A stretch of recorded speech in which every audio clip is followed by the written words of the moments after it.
Welcome back. Imagine the ripple effect of one selfless act. A small gesture today can blossom into a lasting legacy, transforming lives and reshaping futures. Through the timeless principle of self sacrifice, we will see how justice, responsibility, humility, community, purpose, accountability, and striving towards the ideal come together to guide us towards a brighter future. All of these are tied deeply into the Judeo Christian ethic, and we call them here the seven pillars, right, of living a good life. Whatever you want to look at, they're great lenses towards being able to have a pro-human and positive future vision for us as a whole, without necessarily taking in the dogmatic pieces of religion from humans past. Since I happen to be raised in the West, the Judeo-Christian ethic will be the lens that I look at for those. So without self-sacrifice and humanity's capacity to act for the betterment of the future generations, we would not have achieved marvels like the pyramids, cathedrals, advanced water systems, electricity, or any other modern infrastructure. Uh, Libraries, the internet, countless innovations are all testaments to our ability to envision and build a future beyond our own lifetimes, right? Which I think we take for granted. The idea that we can think past whatever is right in front of us for whatever time frame animals usually think on. These achievements align with justice by ensuring equitable access to knowledge and resources, and with humility by recognizing the shared efforts and sacrifices of countless individuals who made them possible.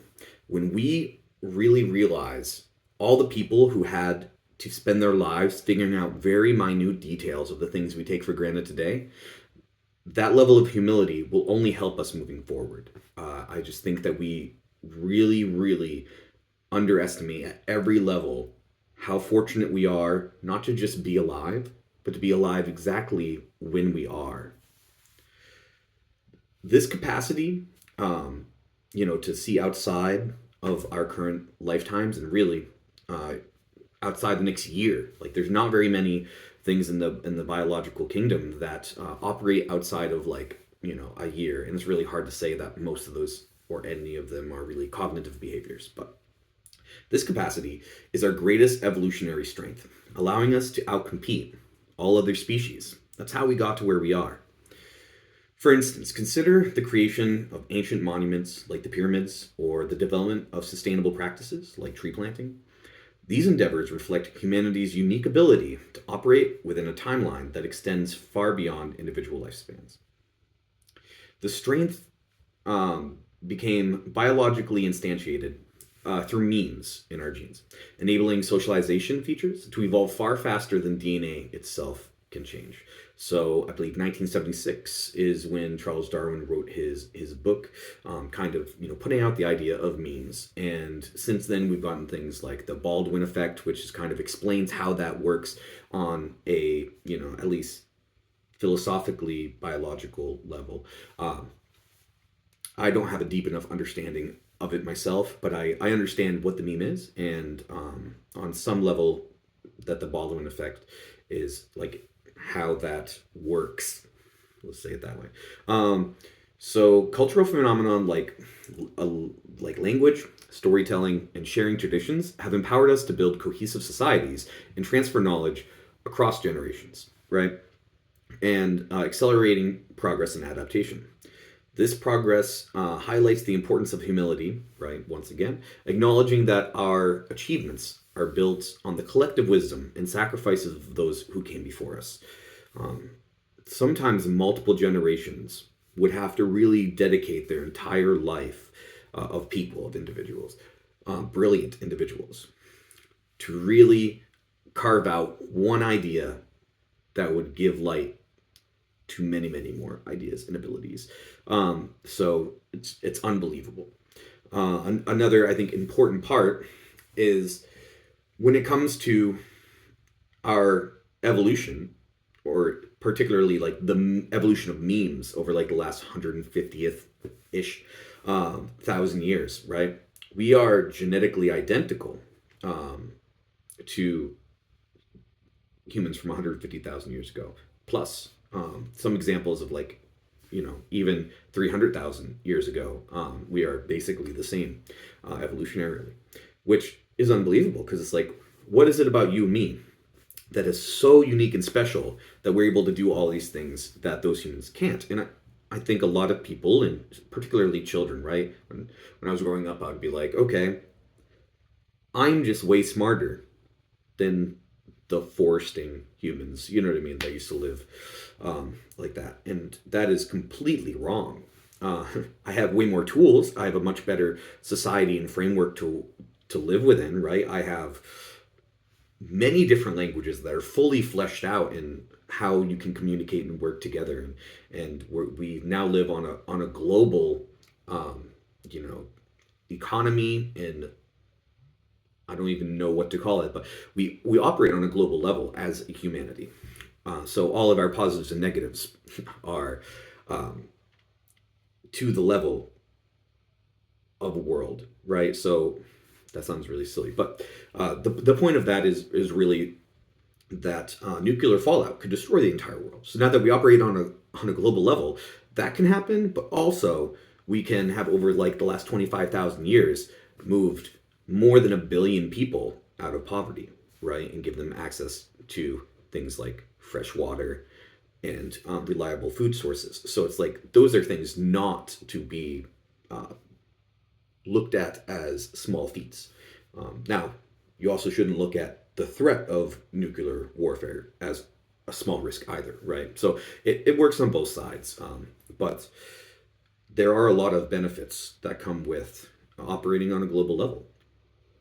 And the thing that has changed over those 150,000 years are the memes, is language, is storytelling, shared traditions, um, the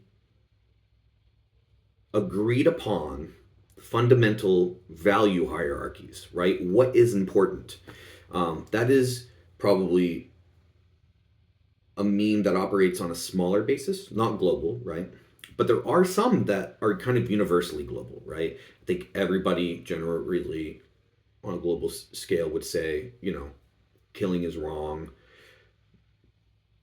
operating towards the betterment of the future of humanity is good, many other things. But when you really look at, 30 items down on the value hierarchy list, it starts to change a lot from culture to culture, right? And that's where a lot of, the postmodern arguments are like, is anyone's value hierarchy any better than someone else's? And they would say no. I would say yes, because it would be necessary for there to be a better version of a value hierarchy. Like there has to be better and worse ones, right? So like if I told you that my culture, we decided that the most important things were like war, destruction, power, etc., we would probably not be that successful on a global scale because we would be too much worried about the in group of like my little country or whatever group I am, than everybody else. And there's way more others than there is in group. So if you can't operate well on a larger basis, then you're going to have less access to technology. You're going to have less integration of the benefits of all of the other cultures, and they're going to probably kill you. That's just the reality of that. So just from that like thought experiment, you can figure out that there is a worse version of value hierarchies that would be, whatever your whatever your value hierarchies are already built on, you'd be able to say that is worse for humanity from a logical position, and then therefore logically there must be a better one. And how would you evaluate that? I think the easiest way to evaluate that would be look at cultures who operate with these value hierarchies, and are they more successful? Now, successful, once again, at the end of the day, it's really hard to do these definitional games where people are going to be like, well, define, success. And you can define success. All that really matters is that you understand that there is actually, logically, I can't tell you which one, right? I haven't done the research necessary. I can tell you from, looking at the global sphere, it seems the Judeo-Christian ethic has had better outcomes. And most of those other cultures have adapted the Judeo-ethic outcomes because they have been better for economy, the individual, these other things. So it's like slavery was stopped many, many times in the world, but always started back up, right? And we haven't lived on a long enough time frame yet to really kind of say that we've stopped it for good. But like, let's pretend we did, right? If we did, that was definitely a Western construct, and that ended up being, something that was adapted by the whole world. So pretty cool that happened. And there's many other things, right? And I know that the place that kind of fundamentally pushed the stopping of slavery and the push for equality among all peoples, etc., which would be, America, is looked at as the most racist, right? Which is hilarious because we just have short memories as a species. If you didn't live through it, it very easily becomes something that you can rewrite history within your own mind from just whatever philosophy you decide to pick up that has, a heavy ideology behind it, where you don't have to think, you don't have to be, you don't have to research, you can just read a base set of propositions, and if you agree with those, the rest of the world just falls in order, right? That's the problem with ideology, is because as a strategy, it works really, really well when it comes to, if I have limited resources, and specifically like around the ability to frame and to set things and to integrate with society. If we just agree on a basic sub position, an ideology, then I can operate very easily without really having to be very sophisticated as an individual. The problem, of course, is there are many different ideologies, and some of them more dangerous than others, but all of them in the end are kind of dangerous, because if we're not going to look at nuance and we're not going to actually look at things that have happened under a logical lens, then we're going to quickly forget the great lessons that we learned in history. So, with that tangent aside, I completely lost where I am in the script. So, I think I am here. Even if you do not believe in a god, the evolution of memes play a pivotal role in shaping humanity. These cultural phenomena act as guiding forces, inspiring innovation, fostering connections, much like the concept of a higher power. So, you might have heard that we created God, right? And this has been a long-standing thing before memes really were kind of found out or whatever. Just the idea that humans made up their gods, and therefore humans are actually the creators of God versus God, the creator of humans. It's a really cool idea, and I think that it kind of works in both ways at once. I think God and humans created each other almost through the same kind of mechanism as memes and the Baldwin effect cause us to mold our societies and our norms and our value systems and the hierarchies of those values around certain directions, right? And those directions would be the divine intervention. God forbid, we say the ideal, right? It leads towards the ideal, right? These guardrails that exist and these agreements on social hierarchies. And this can sound very boring to a lot of people, so I apologize for those pieces, but I do think it's really important for us to understand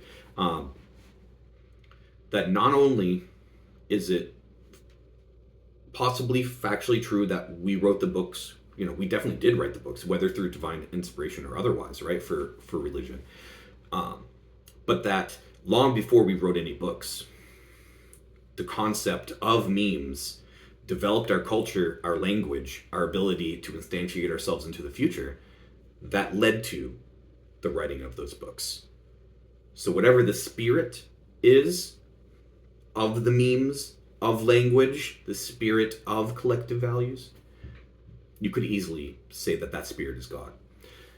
So, not a pro or anti approach, right? That's not the approach this channel takes towards divinity or God. Just an alternate way to kind of look at that issue. So let's talk about a couple examples, right? I have some really cool examples that I'm excited to share about self-sacrifice and the positive that it can create on different time frames, both recent and modern, because we kind of connect more with recent or modern examples. Harold Alfond, right, is a businessman who founded the Dexter Shoe Company and later sold it to Berkshire Hathaway, right, of much fame. Harold turned his wealth into an engine for good. In 2008, he established the Alfond Scholarship Foundation. Now, this is important. He sold that company for $400 million or something, maybe a little bit more. So he kind of had $400 million to play with, whatever. Now you have to pay taxes and blah, blah, blah. But I want you to remember that $400 million later on. So 2008, he founded this. It's a program that provides a $500 scholarship grant to every baby born in Maine to support the future of their education. It doesn't sound like that much money, but that money is invested in a way, and people are allowed to donate in and kind of support this effort. And these investments tend to grow. So what ended up happening is now, as of 2024 numbers, over 500 million has been invested, right? And he only put in, I'm not going to remember this correctly because I don't have it written down, but I want to say $80 million. So he put 80 million of his 400 million that he got from the sale into this, which is a lot of money. And which, even if he didn't have another penny outside this $400,000, that's a very large part of your financial wealth, right? And that grew to be $500 million that has been invested, ensuring that countless children have a chance to pursue their dreams through education, which of course we agree in the West is a fundamental way to move yourself economically higher through the opportunity that you have in life and the social economical hierarchy, whatever. The social does tie in very heavily to the economic hierarchy, which is why if you're just not an exceptionally social person like myself, you better hope that you can counter that by the other things that are really valued in society. And it's luckily there are counters. So it's like if you were to grab the 3 things that will make you the most successful in life,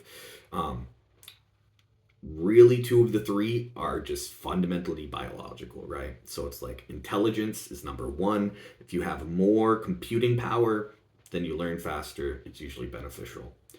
Number 2, luckily, is not actually biological, although you can have a biological predisposition towards it, but you can also work towards it, which would be conscientiousness, which is just really the idea of dedication, hard work, honesty, all kind of melded into one. So just think of somebody who has a really good work ethic, who is honest, has integrity, and that you trust. That person is conscientious, and that is the second best thing you can get. So even if you miss out on having a high IQ or anything like that, you're fine as long as you can be conscientious. And the third thing, which is really hard to nail down, which is probably the only reason that it's not number 1, I do think that if you could create a combined metric for socialization, it would eclipse the value of the other 2, right? So if you want to operate and be successful in society, which of course so many ways to define that, but in the particular study that I'm referencing, they had their definition, and I believe it was mostly functioned around where you would be within the wealth bracket percentile wise, right? So you want to be higher towards the top of that. And so it was the qualities of the people who made the most money.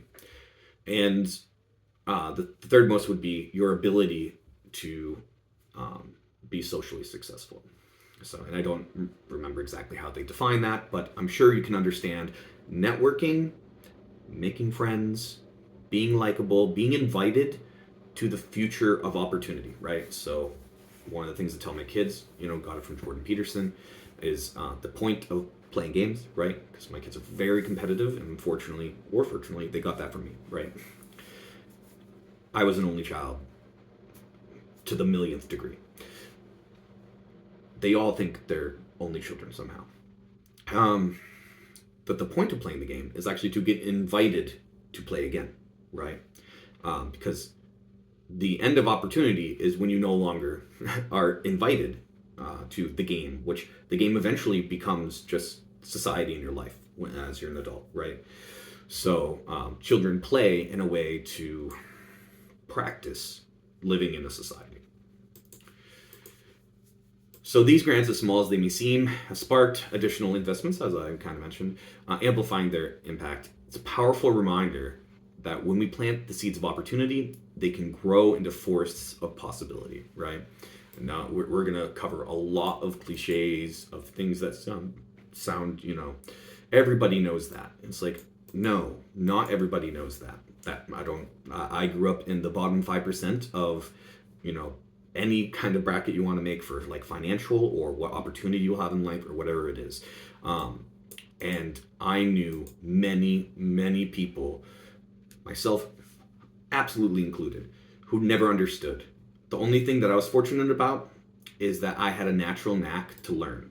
I was just very interested in learning and understanding other people. And so when I would be in like homeless shelters, we went through a lot of them. There's these small communities of what doesn't work in life. And that taught me so much. I got to see from the ground up the failures and the outcomes of certain ways of living. And over time I was able to develop really just organically. Like it wasn't like I thought these things out at 6-10 years old, but there were certain things that were very obvious that they didn't work. And like criminality, how do I want to say that? Mental illness without proper intervention was not, something that works, sadly. And there's a lack of interventions out there to help people who struggle with mental illness. Addiction, no matter what type of addiction, it did not really work.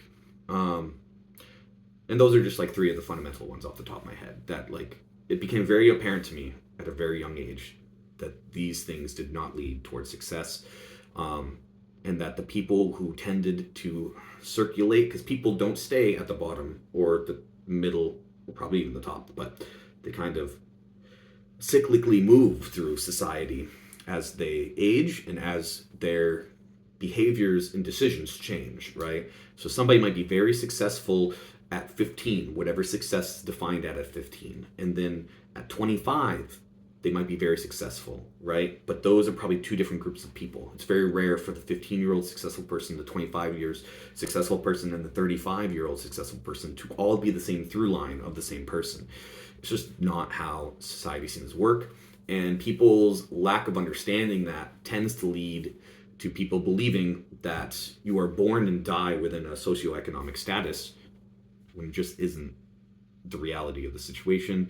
That is really well covered in Basic Economics by Mr. Sowell. So my second example. Now let's journey to Kenya, where I'm going to butcher this, but I try. Wangari Maathai founded the Green Belt movement in 1977. She saw the devastating effects of deforestation and soil erosion, which is just a really undervalued thing that is super impactful. You need to keep your nutrients and your soil in place. And when you have like a desert or you just have an area that doesn't get enough water, etc., you lose all of those things. And knew something had to change, right? More importantly than knowing something had to change, she was willing to do the change. Not just to do the change for a short period of time. That was in 1977. She didn't win her Nobel Peace Prize until 2024, right? So she went all of that time, and I'm not going to pretend like she didn't get recognition, but not a lot of recognition, particularly outside of her region, right? Through her vision, over 50 million trees have been planted, combating environmental degradation while empowering women to create sustainable livelihoods.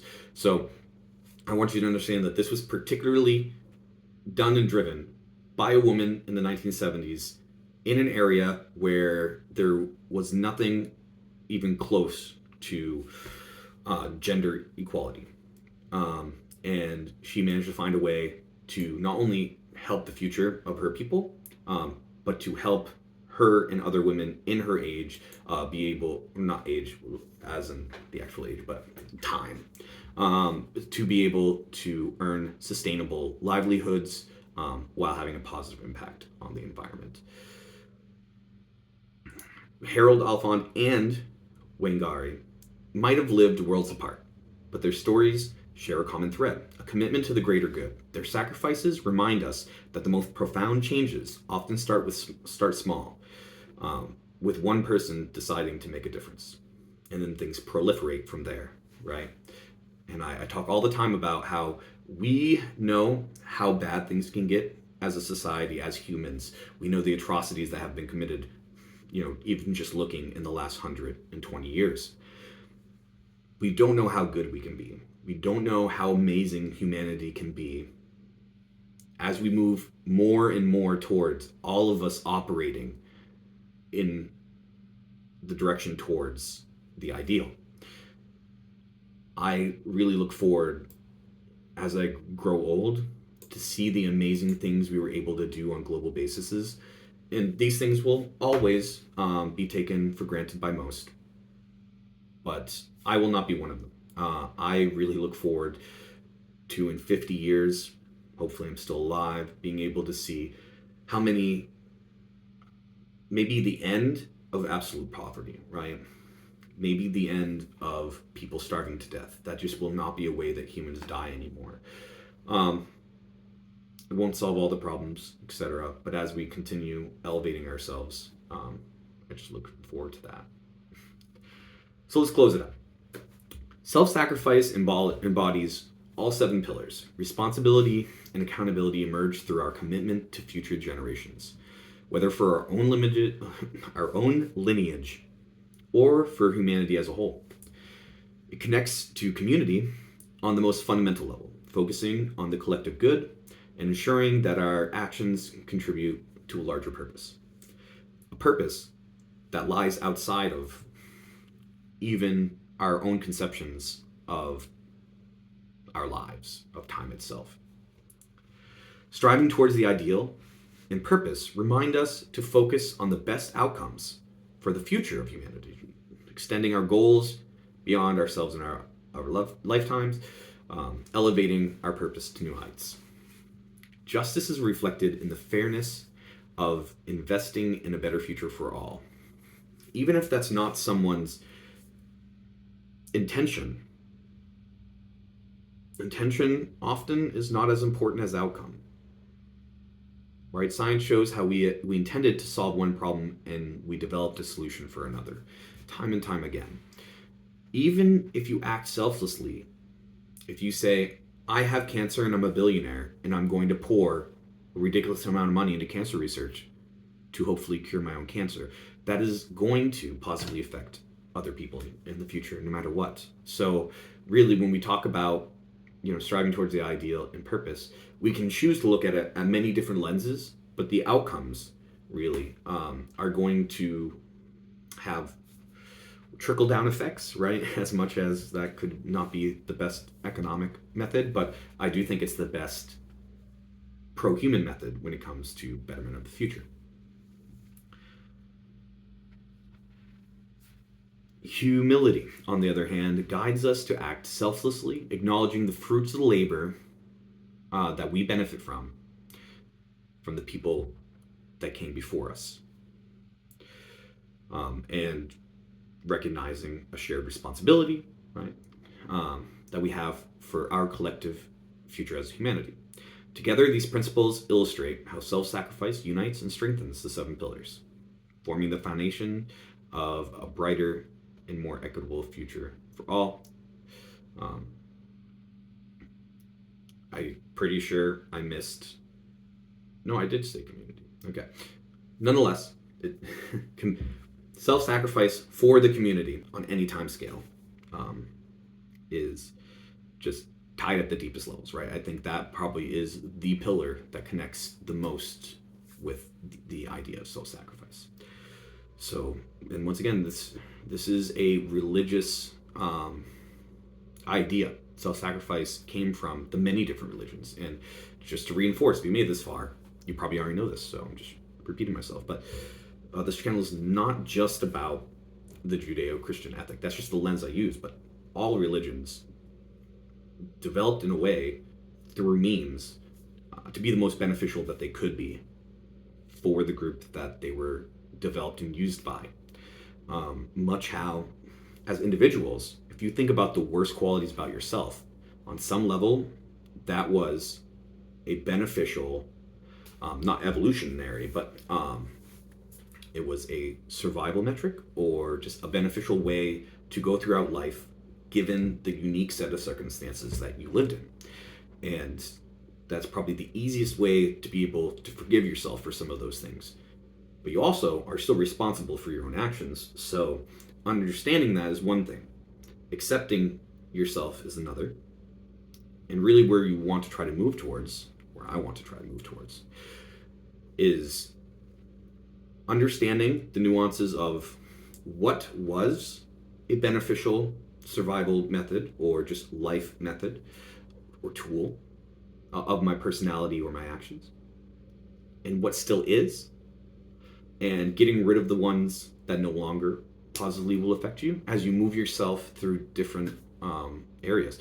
One of the toughest things of growing up extremely poor is when you stop being extremely poor, getting rid of all of those survival methods that helped you when you were in that circumstance that will be very negative towards your outcomes in the future.